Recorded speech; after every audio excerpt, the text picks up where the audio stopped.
सिर्फ इसलिए कि किसी रेसलर को निकाल दिया गया हो या वो खुद WWE को छोड़कर चला गया हो। हालांकि पहली वाली बात के चांसेस ज्यादा हैं। ये पक्का नहीं बोल सकते कि उन्हें आगे कभी वापस नहीं लाया जा सकता। हमने पहले भी बहुत सी शानदार और कुछ बेकार वापसी WWE में देखी है, लेकिन हमने ये भी देखा है कि पुराने स्टार्स को रिसाइन किया गया बिना किसी वजह के, क्योंकि कई बार तो वो हमारी टीवी पे दिखते भी नहीं है और आकर चले भी जाते हैं, और यहाँ तक कि उनके फैंस को ये पता भी नहीं चलता कि वो वापस आए भी थे। मैं हूँ एडम पचीटी कल्टहॉलिक रेसलिंग से, और ये है 10 बिल्कुल बेकार WWE में हुई वापसी।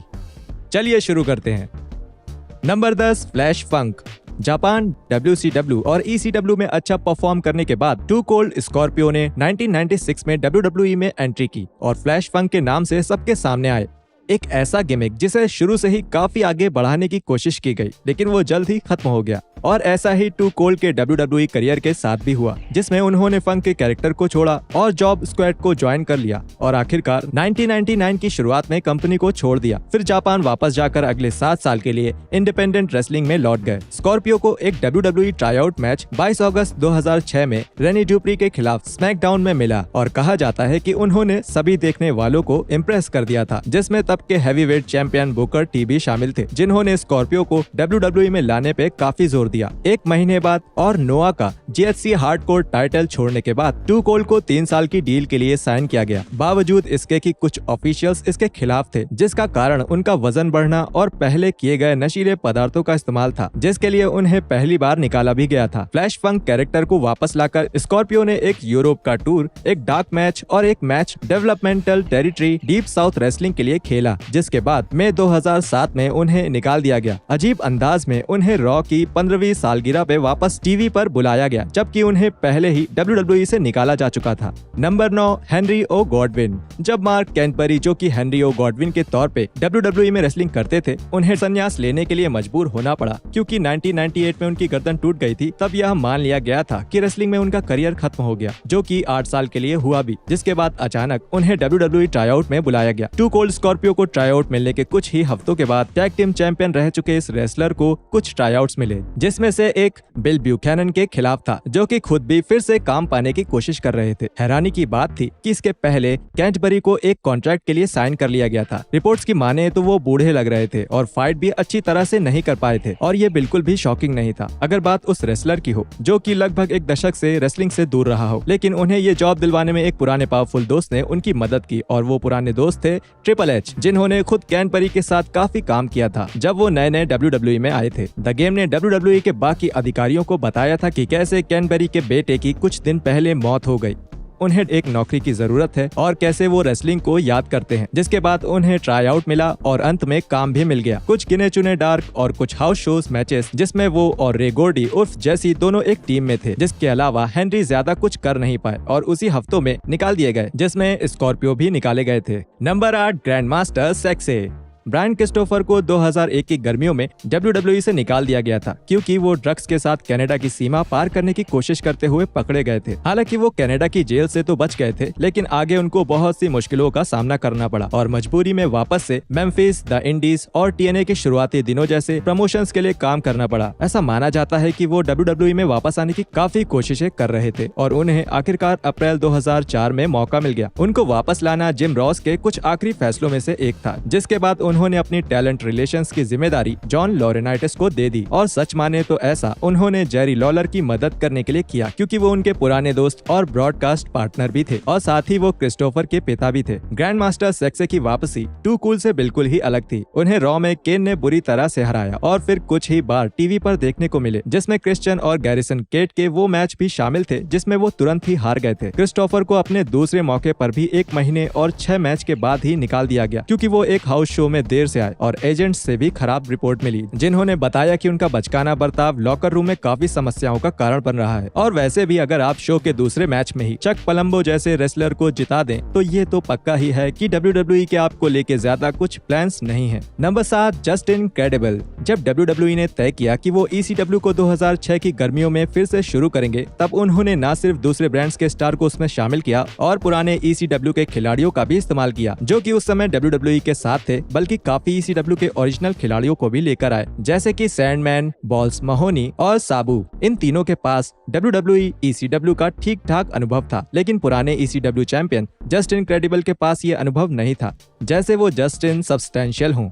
सही कहा ना मैंने। ये पहले आल्डो मोंटोया के तौर पे 90 के दशक में काम कर चुके थे और फिर पॉल हीमन की कंपनी बंद होने के बाद जस्ट इनक्रेडिबल के तौर पर वापसी की। क्रेडिबल को पता था कि WWE का सिस्टम कितनी तेजी से बदलता है, लेकिन वो भी इस बात से निराश हुए होंगे कि उनकी वापसी कितनी खराब रही। जहां टीवी पर जस्ट इनक्रेडिबल को कर्ट एंगल और CM पंक जैसे रेसलर्स को खुद हार के बढ़ाते हुए दिखाया जाता था, वही हाउस शोज में उन्हें सैंडमैन के खिलाफ सिंगापुर केन मैच में लड़ते हुए दिखाया जाता था और साफ देखा जा सकता था कि वो अपने करियर की पुरानी ऊंचाइयों तक नहीं पहुंच सकते थे, क्योंकि ECW का ये नया वर्जन पुराने से बहुत ज्यादा अलग था और उसकी कोशिश थी कि नए रेसलर्स को मौका दिया जाए, ना कि पुराने। काफी सारे इवेंट्स में ना आने और रेसलर्स वेबसाइट्स को जानकारियां लीक करते हुए पकड़े जाने के बाद उन्हें निकाल दिया गया। Number 6, Rodney Mack. Rodney Mack ऐसे रेसलर थे जिनसे WWE को कुछ उम्मीदें तो थी और उनका अलग अलग तरह इस्तेमाल करने की कोशिश भी की गई, जिसके बाद आखिरकार उन्हें हटाना ही पड़ा। कुछ समय के लिए उन्हें स्मैकडाउन में जॉन सीना के साथ रखा गया और उसके बाद रॉ में जाकर टेडी लॉन्ग की मैनेजमेंट में उनको पुश भी मिली, जब उन्होंने व्हाइट बॉय चैलेंज में लगातार बिना हारे कई जीत हासिल की। लेकिन जब उनकी मार्क हेनरी के साथ टैग टीम टूटी, तब वो एक फालतू पुर्जा बनकर रह गए और कुछ और रेसलर्स के साथ उन्हें भी नवंबर 2004 में निकाल दिया गया। मैक को 2006 की गर्मियों में वापस बुलाया गया। जस्ट इनक्रेडिबल की ही तरह उन्हें भी ECW का हिस्सा बनने के लिए बुलाया गया था और उनकी पत्नी, जिन्हें नवंबर 2004 में बाहर कर दिया गया था, उन्हें भी मैक के साथ वापस बुलाया गया। पुराने विमेंस चैंपियन को अपने दूसरे मौके पर कम से कम एक मैच मिला, जो कि टीवी पर आया, लेकिन रॉडनी, जिन्होंने ECW के कुछ ओरिजिनल हाउस शोज में रेड डॉग के तौर पे काम किया था,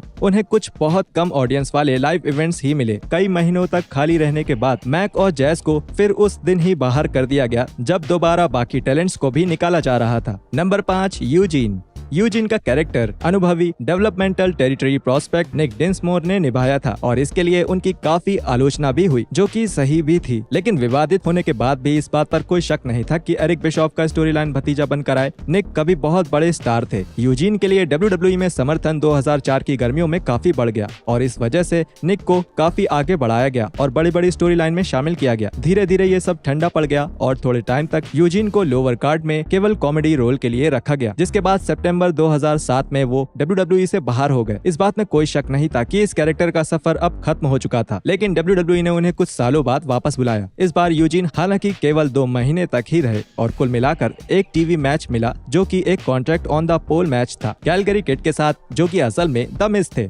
रैंडी ऑर्टन, जो कि OVW के दिनों से डिंसमोर के अच्छे दोस्त थे, उन्होंने निक को वापस काम दिलाने की कोशिश की, लेकिन जब रॉ में वो ज्यादा वजन के साथ लौटे, जो कि WWE के अधिकारियों की उम्मीद से ज्यादा था, तो उनका भरोसा निक से उठ गया और उन्हें 4 दिन बाद ही बाहर कर दिया गया। नंबर 4, द ब्लू मीनी।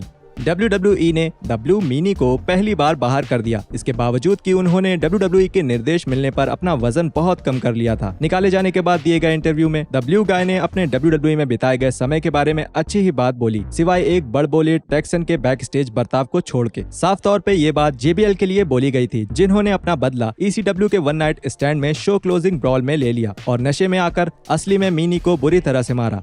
ये कभी सुना नहीं। रेसलिंग के पत्रकारों को ये देखना चाहिए। मीनी को पुराने वर्ल्ड चैंपियन पर मुकदमा करने से रोकने के लिए WWE ने उनको लालच दिया कि उसके बदले में उन्हें मुआवजे के तौर पे कुछ अच्छे मैच दिए जाएंगे, और इसलिए मीनी को वन नाइट स्टैंड के 1 महीने बाद वापस लाया गया, जिसमें उनका मैच JBL के साथ स्मैकडाउन में हुआ। JBL फेवर करते हुए मैच हार गए, थोड़ी बहुत बटिस्टा की मदद से, लेकिन मीनी ने नए ब्लू वर्ल्ड ऑर्डर के साथ कुछ और मैच भी खेले, जिसमें एक वेलोसिटी पर और एक द मैक्सिकन्स के खिलाफ द ग्रेट अमेरिकन बैश में खेला। मीनी एक अच्छे इंसान है, लेकिन ये पूरी कहानी इसलिए चलाई गई ताकि WWE की इमेज खराब ना हो और मुकदमे से बच जाए, और आखिरकार ये सब मुझे पॉइंटलेस ही लगा।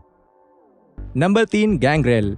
एटीट्यूड एरा के सबसे शानदार खिलाड़ियों में से एक गैंगरेल ने सिर्फ कुछ सालों तक ही WWE में काम किया था, लेकिन इतने कम समय में भी उन्होंने अपने काम से बहुत गहरी छाप छोड़ी थी। जब उन्हें फ्लीटिंग एंगल के तौर पे विसेरा के साथ अंडरटेकर के खिलाफ वापस लाया गया, जो कि डेडमैन की JBL के साथ पुरानी लड़ाई का हिस्सा था, तब उन्हें वापस देखकर खुशी हुई थी। हालांकि वो और विसेरा बुरी तरह हारे और फिर एकदम से गायब हो गए, लेकिन ज्यादातर लोग ये नहीं जानते कि भले ही वो टीवी से गायब हुए थे, लेकिन डेविड हीथ ने वापसी की थी और जल्द ही उन्हें ओहियो वैली रेसलिंग में भेज दिया गया था, जहाँ उन्होंने 7 महीनों तक रेसलिंग की। वो WWE से कॉल की उम्मीद में थे, पर इसके बजाय गैंगरेल को काफी सारे रेसलर्स के साथ जुलाई 2005 में बाहर कर दिया गया। हालांकि ये उनकी WWE की कहानी का अंत नहीं था, क्योंकि वैम्पायर ने 1 साल बाद फिर से वापसी की और फिर से कॉन्ट्रैक्ट साइन किया। बताया गया कि वो ECW के साथ शुरुआत करेंगे, जिसमें वो स्टेबल ऑफ ब्लडसकर्स का हिस्सा होंगे, जिसमें केविन थॉर्न और एरियल भी शामिल थे। लेकिन गैंग्रेल फिर से कई महीनों तक डेवलपमेंटल में फंसे रहे और उन्हें फिर से जनवरी 2007 में बाहर कर दिया गया, जब एक और बार काफी सारे रेसलर्स को निकाला जा रहा था। Number 2, D'Lo brown.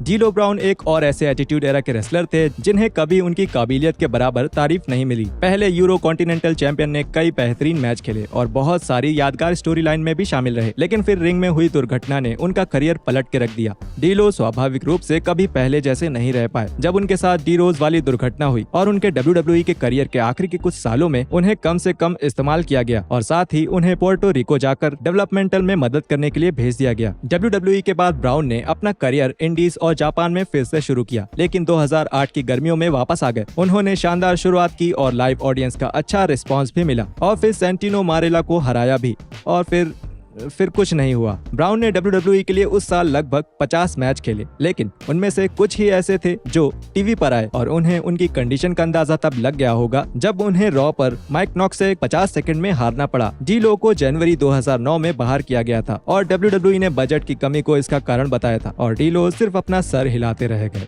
Number 1, Davey Boy Smith junior. हालांकि डेवी बॉय स्मिथ जूनियर, जिन्होंने हैरी स्मिथ के तौर पे रेसलिंग की और फिर डेविड हार्ट स्मिथ के तौर पे उनका WWE करियर ठीक ठाक था, और जब उन्होंने 2011 में WWE छोड़ा तो ऐसा लग रहा था कि एक मौका गवा दिया गया है। आखिरकार वो स्वर्गीय ग्रेट ब्रिटिश बुलडॉग के बेटे थे और उनके पास वो सब कुछ था जो उन्हें एक बड़ा सिंगल स्टार बना सकता था, जब वो पहले से ही टाइसन किड के साथ एक टैग टीम स्पेशलिस्ट बन चुके थे। स्मिथ पूरी तरह थक हार चुके थे जब उन्होंने WWE छोड़ा और उन्हें अपना चार्म वापस पाने की जरूरत थी, जो कि उन्हें इंडीज और जापान में अगले पूरे दशक में मिला भी। WWE उन पर नजर रखे हुए था और जब वो अपने पिता को WWE हॉल ऑफ फेम में इंडक्ट करने आए और एक डार्क मैच भी खेला तो उनसे एक डील भी साइन करा ली गई। ये डार्क मैच WWE के इतिहास का सबसे महंगा डार्क मैच साबित हुआ, क्योंकि स्मिथ जूनियर जुलाई में आए और किस्मत से कई महीनों तक कुछ किए बिना खूब पैसे कमाए और फिर उनका नाम उस लिस्ट में आ गया जिन्हें बजट कट करने के लिए नवंबर में निकाल दिया गया था। उन्हें फिर से एक मौका देने का प्लान था जिसमें उन्हें स्मैकडाउन में द स्टैम्पीड स्टड के तौर पे लाया जाता, लेकिन फिर जॉनी एस की कॉल आ गई। द स्टैम्पीड स्टड, शायद उनका निकल जाना ही उनके लिए अच्छा था।